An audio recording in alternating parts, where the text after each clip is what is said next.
where else can we play this hard and get paid so well? Basically, we were a bunch of little kids that never grew up. We were convinced of dead. The day that I stop doing stunts is the day that I'm not comfortable anymore. I don't like watching stunts. I get nervous. I'd rather be doing them. We actually launch a seaplane over a wall and at the audience. I'm too scared to steal and too lazy to work.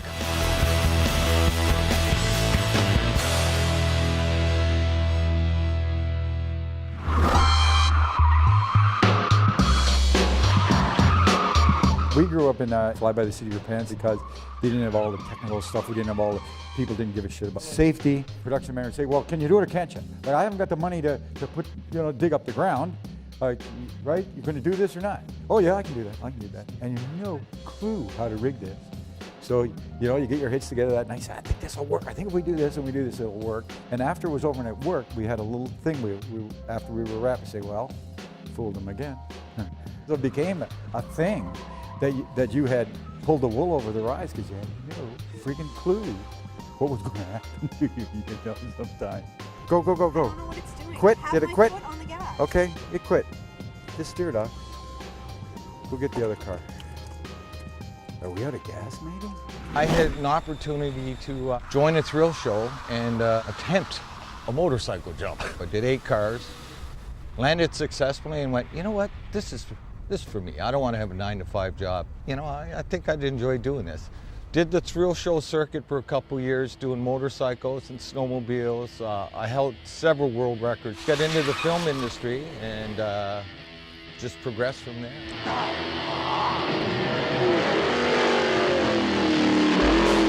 Did a picture with Dolph Lundgren called Peacekeeper. I was sent this script and asked if I would do it. First 50 pages of the script were a car chase, jumping from parking garage to parking garage. So I called the producers back and I said, I'll do it, but you have to leave that car chase in the way it is. And they went, that's why we sent you the script. Can you do it? I said, yeah, I can do it. So we went to Montreal, we found the parking garages. We had engineers with us saying it was structurally safe enough for us to go from one roof to another. We measured everything out as far as distance and stopping. And we did 4 roofs. One roof to another, and then from that roof to another roof, and then from that roof to another roof. Spent 3 weeks just doing the car chase. And to me, that stands out more than anything because it really hadn't been done to that access before. In the movie, The Italian Job, they did 2 little minis, but here we were doing a complete chase on roofs. Basically, I wanted to go to school and I got into film and television work to basically just pay the bills. You guys keep an eye on him, all right? You ready, Mr. Baker? Okay, I was also on the national water ski team, on the barefoot team. And over time, as I was doing all my water skiing, the agent would get a call for a girl who could double somebody water skiing or getting dragged in the water. So I was ending up getting more stunt credits than acting credits, and I just realized I have a better talent falling down than acting. It was just a natural transition. Shots fired, shots fired. It was precision driving. This is when the bus comes driving through the town and then crashes through a construction site. At that point, you want to have stunt drivers because you want to be able to have them know that they're going to be on their mark and not driving past their mark or not too short of their mark.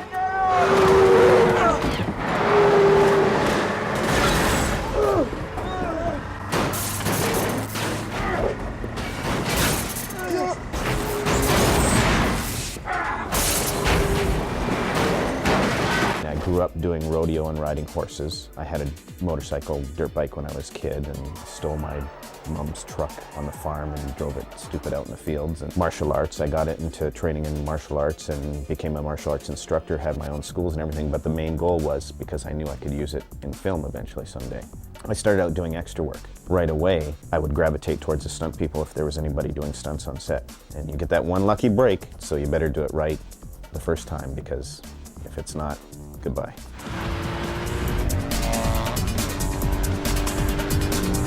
I was doubling Antonio Banderas on a movie called Ballistic, and I was on a motorcycle, and I had to T-bone a Jeep. And as I'm flying through the air, the two cars that are chasing me hit another stack of cars, and they go up in the air and they flip.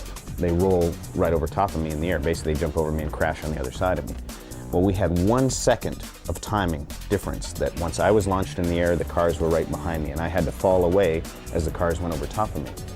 If anything, timing of 1 second had been out, I'd have been crushed. If you get nervous and it just messes everything up. Your timing goes for crap, and you have to have that focus. That's what sets people apart that continue a career in this business.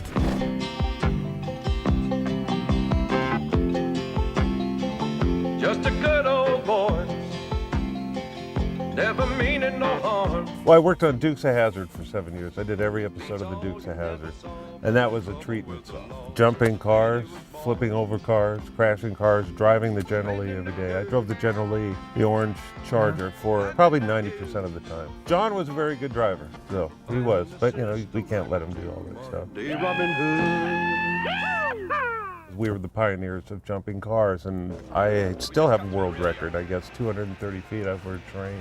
That was quite an exciting moment. What do you think? You're proud? When I jumped over the train, all my brakes blew out. I had no brakes, and the police were amazed watching the jump, and the traffic came through, so I had pedestrians coming at me. No brakes.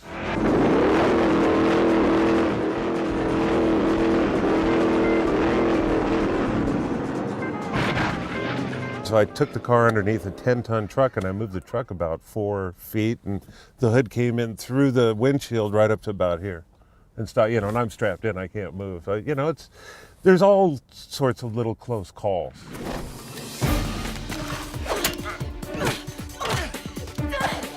I had done a martial arts demonstration at a baseball tournament in Fort Erie. A fellow came up to me at the end of the demonstration and said, that was a really cool demonstration. I had done a disarm of 3 armed assailants.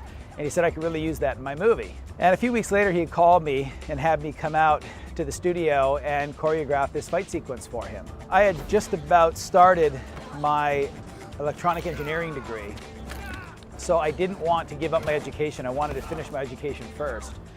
So while I was doing my degree, I worked in stunts part-time. After graduating and I started working in engineering, the more I worked, the higher up the corporate ladder I went, but the less I was physically doing.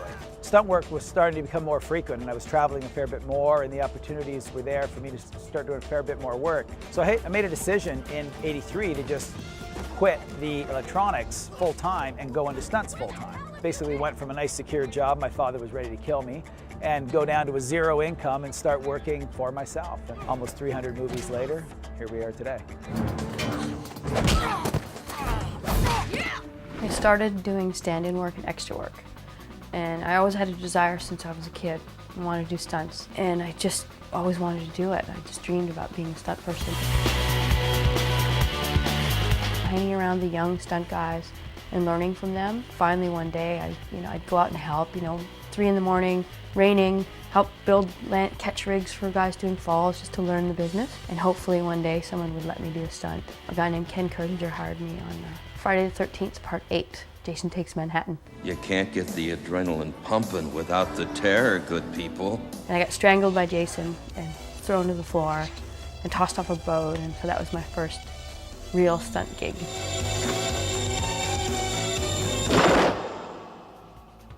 I like doing motorcycle chases. They're a lot of fun. Car chasing, rolling cars, and a good martial arts fight. Not just your usual exchange of kicks, but being creative and making it like a dance and making the fight build. So it starts little and escalates. You don't want a Power Ranger fight where people are flipping around the room. The audience gets bored. They want to believe it. It has to look real. It has to be dynamic, like a dance.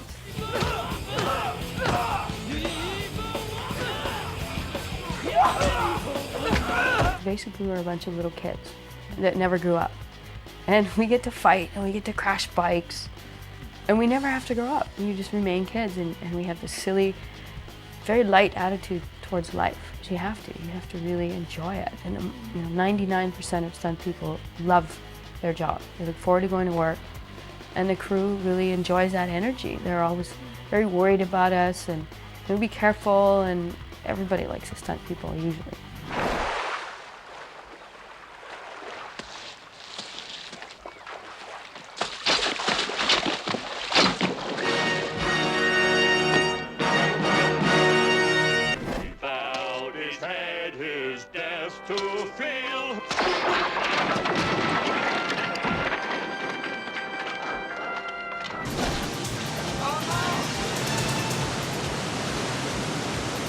What are we gonna do now?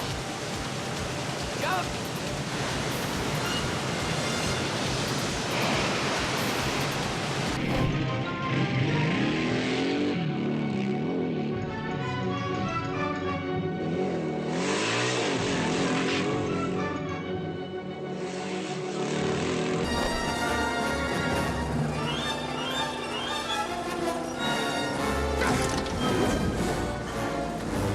We always have an extra stunt man, so I don't care about him. But we only have one prop here.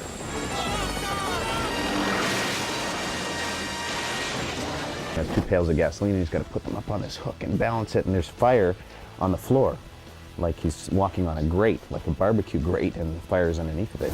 Succeed, and the door to this room will open.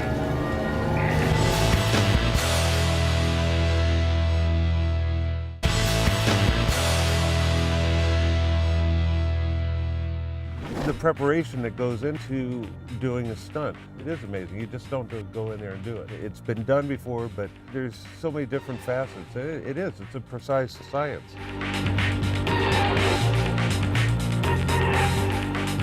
The stunt is designed to destroy the equipment. If you destroyed it in the wrong place, you just can't put it back together. That's it. That's all the equipment we have. Or if you're burning something down, we haven't got 2 to burn down. We always have an extra stunt man, so I don't care about him. But we only have one prop here. Most of the things that, like jumping a car, flipping over a car, and getting the timing down with everything, that's usually in one. You know, you have to do it in one take. We have 6, 7, maybe 10 cameras on it. But and I like this. I like this. Just get in there and do it and get out. You mentioned some of the movies that they see in your resume, some of the movies you've worked on, and they go, Chicago, wasn't that the dance movie? There wasn't much stunts on that. And then you start getting into what you had to do, and it's surprising how much work we actually had on that movie for just a dance movie. Your hinges all are rusting. What if, in fact, you're just disgusting? We had sequences where circus girls coming down on the ribbons and on the wires and swinging on the trapeze, handing the gun off to Richard Gere at the precise moment. Renee gets flown across the stage and lands across the courtroom into the witness box.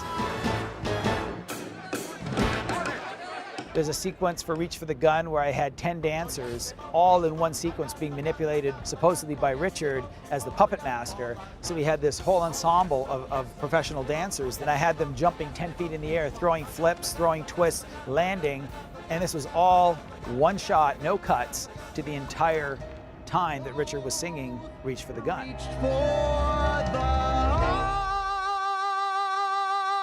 I had 13 people all together with me, of my stunt riggers, that were operating these rigs that I designed to make everything happen in relation to the song that's being played that Richard's singing at the exact moment in time that everything has to happen within a quarter of a second of each other. I just did a fire burn on a show called Smallville for a buddy of mine, Chris Sayer. This guy was kind of trapped in this chamber and for life and death, and he has 2 pails of gasoline, and he's got to put them up on this hook and balance it, and there's fire on the floor, like he's walking on a grate, like a barbecue grate, and the fire's underneath of it, and he can't spill any gas or the fire comes up and catches him on fire. Well, I couldn't balance it on this thing, and it spills, and I catch on fire. They wanted me to play the character, so they didn't want me to wear a mask or anything like that, but they wanted a big full body burn. Usually when you do a fire burn, you're always moving forward, and it kind of keeps the heat a little bit away from your face. But the way that this was set up was I had to put this on the hook, it catches me on fire, and I have to walk down these steps backwards and take a couple more steps backwards, turn towards the camera, and then spin back around, and the director wanted all the flame going up in front of the camera to obliterate the frame, and that was basically the end of the shot. I did all my moves, I got back to the camera, I felt that the heat was, or the flames were in the camera, and I was getting too hot, and I knew it was time to leave. And they had a big opening in the side of the set for me to exit, and all my safety guys were there with fire extinguishers ready to put me out, and I knew where to go, but there was so much flame, I couldn't see anything. It just obliterated my head. And I knew it was to the left, so I just went exit stage left, boom, and ran right into the wall. There was about this much wall, the camera was here and it was about this much wall, and then it was like from here to the other wall open, you know? But I couldn't see, so I just went bang, hit my head, fell down a little bit, cut my head, got up, and I'm still on fire, and then I ran out and they put me out. It was all fine. You can run, you can hide, never let it inside. Keep living your life in the dark.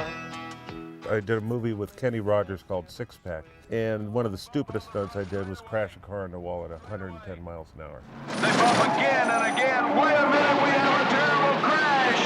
Ricky Rod slams into the wall. Car number 94 drop kicks Rudd from the rear. I don't remember anything. I was with Darrell Waldrop, David Pearson, some of the great drivers. They thought I was nuts. And I was, it was stupid. They thought I was dead for like 10 minutes. Sometimes it's life and death, we get put in that situation, but I never think of it that way, it's go out, do my job, but have some fun doing it too.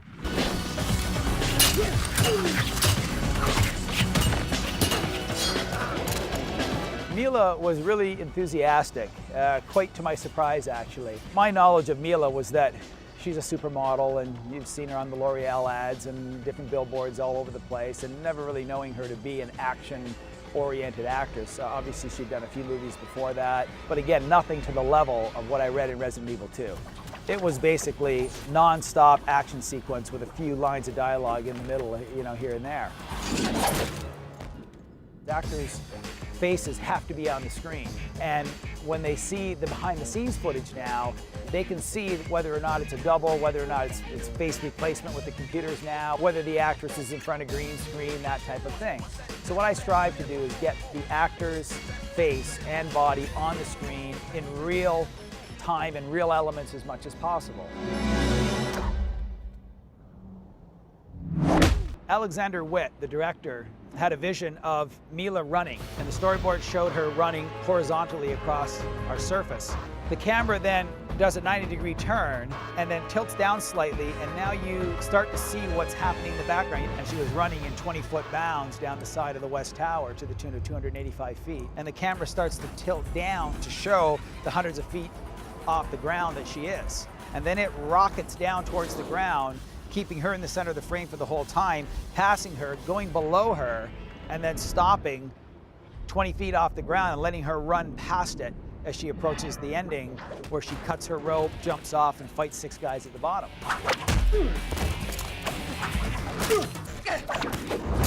We did some other shots with the double running down, and she looked up at the double and said, "Oh my God, why are you taking her so high?" And I said, "Mila, you were actually higher than that on the last time that you did it." And that's when she told me she was deathly afraid of heights. Could have killed her.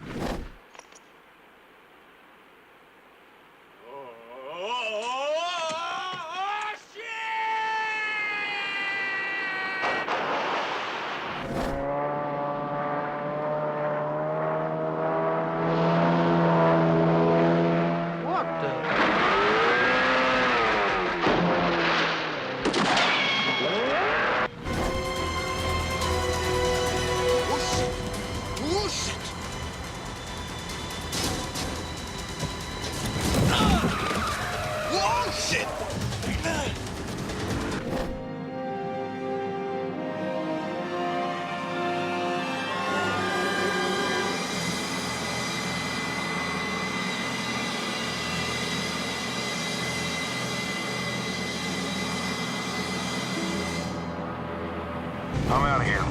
Roger.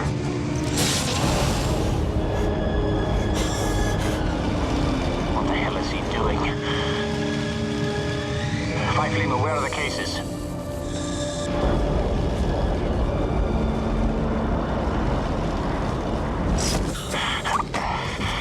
And a lot of times it's the simple stuff that gets you. My legs would snap, and I was out for a year. We look after each other. I mean, once you're in the family, so to speak.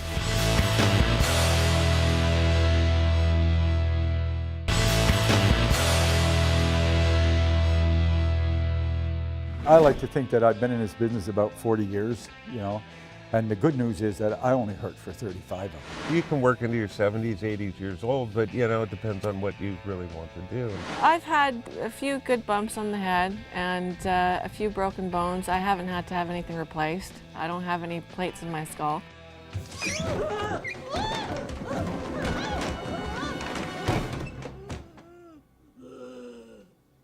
I have a total knee replacement. It's titanium. But for 10 years, I used to just tape it up when I go to work. The most severe injury I've had is a torn ACL on my left knee and had it repaired immediately. To a major injury, I've been very, very fortunate considering some of the car crashes that I've done at 65 miles an hour and falls off of buildings hundreds of feet in the air and falls down dozens and dozens and dozens of stairs. I've literally broken everything on my right side. I've got a steel rod that goes from my knee to my hip that holds my right leg together, a steel plate that holds my right shoulder together. Back's been broken in 2 places, wrists 8 places, 2 different accidents. Left hand, broken ribs, toes, fingers, we don't count because we just keep working with those. I've only had 3 accidents in 32 years, but they were big ones. Every stunt has an element of danger to it, and every stunt needs to be taken seriously that way. So, we try to stay away from what we call, safe stunts versus dangerous stunts, because they're really all dangerous. And a lot of times it's the simple stuff that gets you versus the very complex things, because they've got that extra layer of control and they've got that extra layer of review and design that perhaps a simple stunt may not get.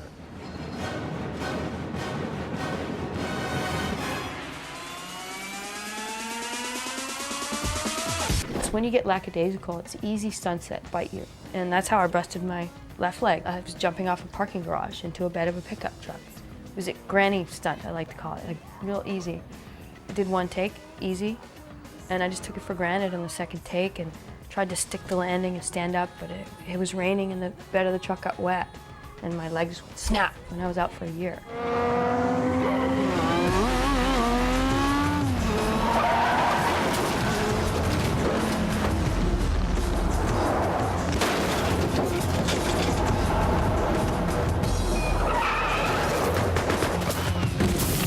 A lot of the times that I've hurt myself is off-season when I'm training. I've broken both my wrists, but mountain biking. I'm somewhere in the middle. I have broken my back, both my wrists, toes and fingers. I've been pretty lucky because it's not made me disabled enough to not be able to work for very long. My back break was not serious. It wasn't a total snap. It was a fracture of the spine, and I was back in a few months. Through all the jumps in cars and just abuse to my body, I have 4 plates in my back. Fusion there, and they want to fuse my neck down. We look after each other. I mean, once you're in the family, so to speak, okay, well, he's hurt right now, but he needs to work, so let's give him something a little more easy that is not going to wreck his back or whatever. Once I got to the point where I cannot flip over cars anymore because of some medication I'm on, blood thinners, it takes fun away from it. I wanted to move on and go to the next level. I'll be the boss of all the stunt guys and tell them what to do. I just like to cross-train. I'll take my martial arts training, which is going to give me an all-over core workout. In the wintertime, if it's slow, I teach skiing as well, so that's part of your workout. I basically do a little bit of everything. So you're working on your cardio, you're working on your swimming. You also find that there's a fair number of us who we like to play. So we'll go out and we'll go snowboarding and skiing in the wintertime, and we'll do wall climbing and rock climbing and biking and that sort of thing. So and we call it training and staying in shape, but we get to play.